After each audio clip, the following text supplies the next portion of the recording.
Martial Peak 3222. Dia tidak punya pilihan selain mengobrol dengan Ji Yao untuk menghindari suasana canggung. Untungnya, sekarang mereka memiliki Su Yan sebagai topik, mereka kurang lebih memiliki beberapa hal untuk dibicarakan. Yang Kai mengajukan beberapa pertanyaan tentang Su Yan, dan Ji Yao menjawabnya satu persatu. Dia mengetahui bahwa Su Yan telah hidup cukup baik di Ice Heart Valley beberapa hari terakhir ini, dan berbagai suster senior semuanya sangat ramah terhadapnya.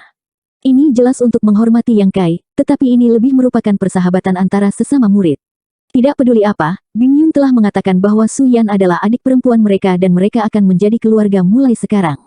Ketika Bing Yun mengetahui bahwa Su Yan memiliki fisik khusus dari fisik batu giok kristal es, dia bahkan lebih gembira. Ketika Yang Kai membawa Su Yan ke Ice Heart Valley untuk mengakui leluhurnya, dia tidak menyebutkan ini sebelumnya. Awalnya, dia ingin membicarakannya, tetapi Bing Yun dengan mudah menerima Su Yan, jadi Yang Kai tidak perlu mengatakan apa-apa. Salah satu dari mereka duduk sementara yang lain berdiri, Yang Kai sesekali menoleh untuk melihat keluar. Artinya sudah jelas, hari sudah hampir gelap, jadi sudah waktunya bagimu untuk pergi. Kalau tidak, jika tersiar kabar bahwa seorang pria dan seorang wanita sendirian di kamar pada malam hari, itu tidak baik. Namun, Ji Yao tidak peduli sama sekali dan hanya duduk di sana dengan tenang, tidak merasa tidak nyaman. Saat malam tiba, awan yang bergulung di luar jendela menjadi agak kabur, memberikan rasa keindahan yang unik. Yang Kai sedikit terdiam, benar-benar tidak tahu apa yang coba dilakukan Ji Yao. Mungkinkah dia ingin menyelesaikan masalah dengannya untuk apa yang terjadi terakhir kali? Namun, sepertinya tidak. Jika dia benar-benar ingin menyelesaikan akun, dia bisa saja mengatakannya, mengapa dia masih berkeliaran. Berdiri diam bukanlah ide yang baik, membuatnya seolah-olah Yang Kai sedang mendengarkan ceramahnya. Yang Kai berkata dalam hatinya bahwa dia sekarang adalah master istana dari Istana Surga Tinggi, jadi dia setidaknya harus memiliki wajah dan status. Ini adalah wilayahnya, jadi mengapa dia hanya berdiri di sini? Berbalik, dia menyesuaikan jubahnya dan duduk di tepi tempat tidur, tidak terlalu jauh dari Ji Yao. Ngomong-ngomong, bagaimana kabar Suster Junior Liu sekarang? Yang Kai tidak punya apa-apa untuk dikatakan, jadi yang disebut Suster Junior Liu secara alami mengacu pada Liu Xianyun. Saat itu, dia telah memasuki batas bintang melalui koridor cahaya bintang bersamanya dan berakhir di Sekte Bulu Biru. Kemudian, dia secara kebetulan memasuki dunia kecil dengan Yang Kai, di mana mereka bertemu Bing Yun. Setelah meninggalkan dunia kecil itu, Liu Xianyun telah memasuki Ice Heart Valley. Omong-omong, Liu Xianyun tidak berasal dari metode budidaya atribut es, jadi dengan standar penerimaan murid lembah hati es, dia tidak memenuhi syarat. Namun, dia tidak punya tempat untuk pergi, jadi Yang Kai tidak bisa mengabaikannya begitu saja, jadi dia meminta Bing Yun untuk membawanya masuk. Saudari junior Liu baru-baru ini pergi ke pengasingan untuk menerobos ke alam kaisar dan belum melihatnya selama bertahun-tahun, tapi saya tidak berpikir dia memiliki masalah besar, jawab Ji Yao ringan. Penggarap yang berasal dari bidang bintang-bidang bawah memiliki bakat dan persepsi yang sangat baik, dan memiliki peluang tinggi untuk mencapai alam kaisar. Liu Xianyun juga salah satu master top di Great Desolate Starfield. Setelah memasuki Ice Heart Valley, dia memiliki banyak sumber daya kultivasi dan lingkungan kultivasi yang baik. Dengan akumulasi yang cukup, dia mampu menjadi terkenal. Yang Kai mengangguk ringan, merasa senang untuk Liu Xianyun. Kata-kata Ji Yao selanjutnya membuat hati Yang Kai melonjak, kakak senior juga memiliki perasaan untuk kakak muda Liu. Yang Kai menatapnya dan berkata dengan serius, jangan bicara omong kosong, kamu merusak reputasiku. Ji Yao perlahan bermain dengan lengan bajunya, apakah kakak senior tidak berbuat cukup untuk merusak reputasiku? Apa artinya ini? Bukankah hanya karena dia tidak bisa mengendalikan dirinya hari itu? Selain itu, kamu tidak bisa menyalahkanku atas apa yang terjadi hari itu. Jika kamu merasa telah menderita kerugian, bagaimana kalau saya membiarkan kamu menganiaya saya sekarang?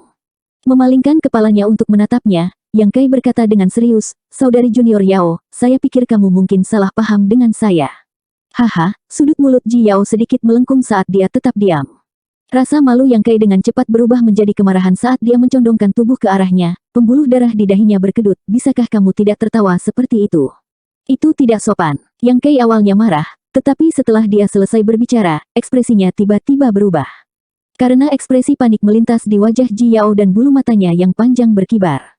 Pulih dari keterkejutannya, wajah Yang Kai berkedut ketika dia menyadari bahwa dia hampir menempelkan mulutnya ke wajahnya.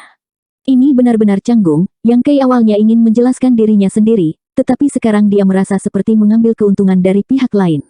Itu benar-benar seperti lumpur kuning yang jatuh dari selangkangannya, jika bukan itu, lalu apa itu?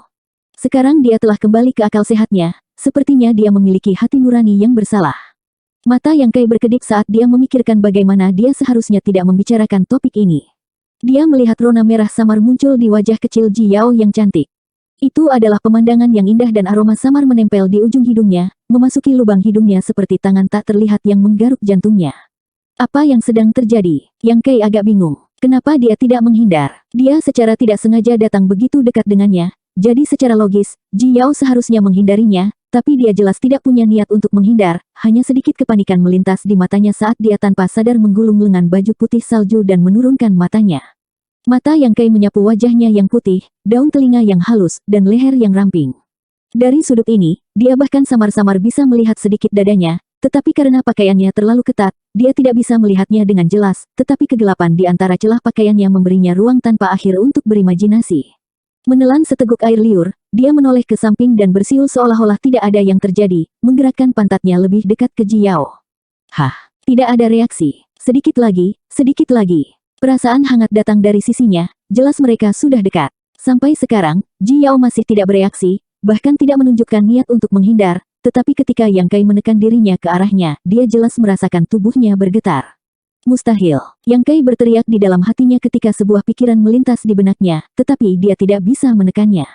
Dengan satu tangan di sisi tempat tidur dan yang lain di belakang punggung Ji Yao, dia perlahan-lahan menyingkirkannya dan memeluknya. Begitu peluit memudar, Yang Kei duduk tegak dan menatap lurus ke arah Ji Yao dari sudut matanya. Ji Yao menoleh untuk menatapnya, tatapan tajamnya memotong wajah Yang Kei seperti pisau. Bahkan dengan kulit tebal Yang Kei, dia masih merasa agak malu. Tetapi sekarang setelah semuanya menjadi seperti ini, apalagi yang bisa dikatakan? Dengan tatapan penuh tekad, dia berbalik untuk melihat Ji Yao. Saat mata mereka bertemu, tatapan Yang Kei dipenuhi dengan agresi, seperti binatang yang kelaparan, sementara mata Ji Yao menghindarinya. Kau tidak sekuat itu. Yang Kei tertawa liar di dalam hatinya sebelum menundukkan kepalanya dan mendekatinya.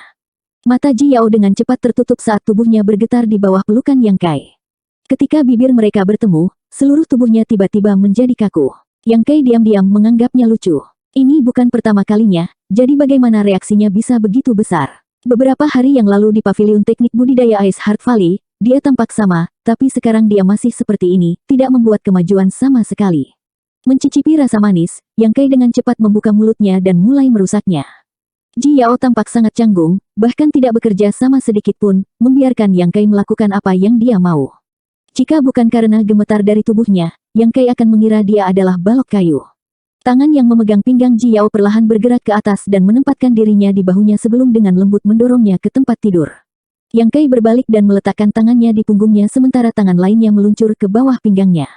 Seluruh ruangan dipenuhi dengan suasana panas yang menyengat. Saat memukul besi, seseorang harus menyerang saat masih panas. Karena semuanya sudah mencapai titik ini, Yang Kei secara alami harus berusaha sekuat tenaga. Meraih ikat pinggang Ji Yao dengan satu tangan, dia ingin melepaskannya, tetapi yang mengejutkannya, Ji Yao malah meraih pergelangan tangannya dan membuka matanya dipenuhi permohonan.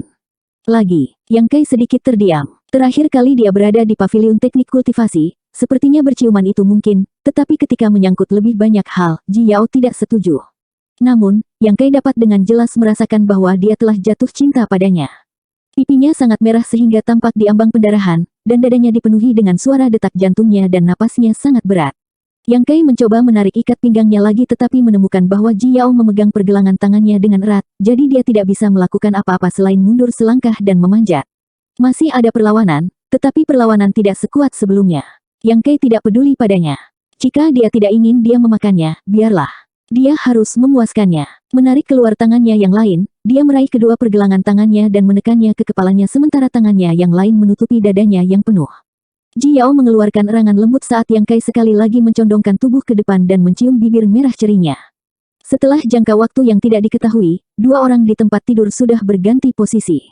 Yang Kei sedang duduk di tempat tidur sementara Ji Yao duduk di atasnya, pakaiannya berantakan dan rambutnya berantakan.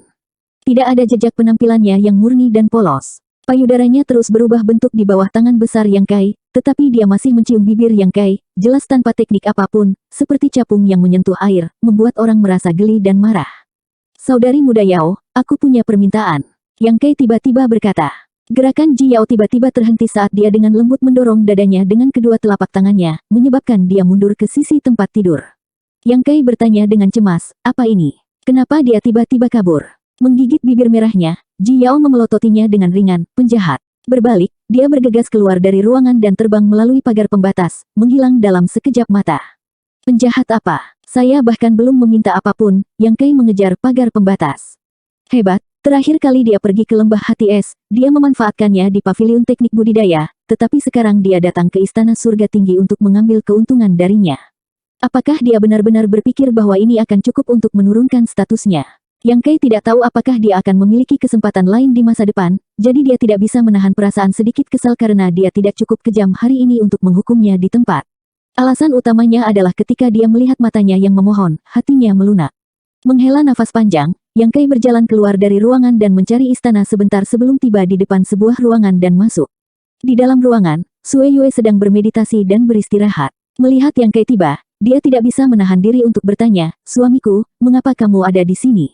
Yang Kai tidak menjawab, malah berjalan ke arahnya dan meraih pinggangnya.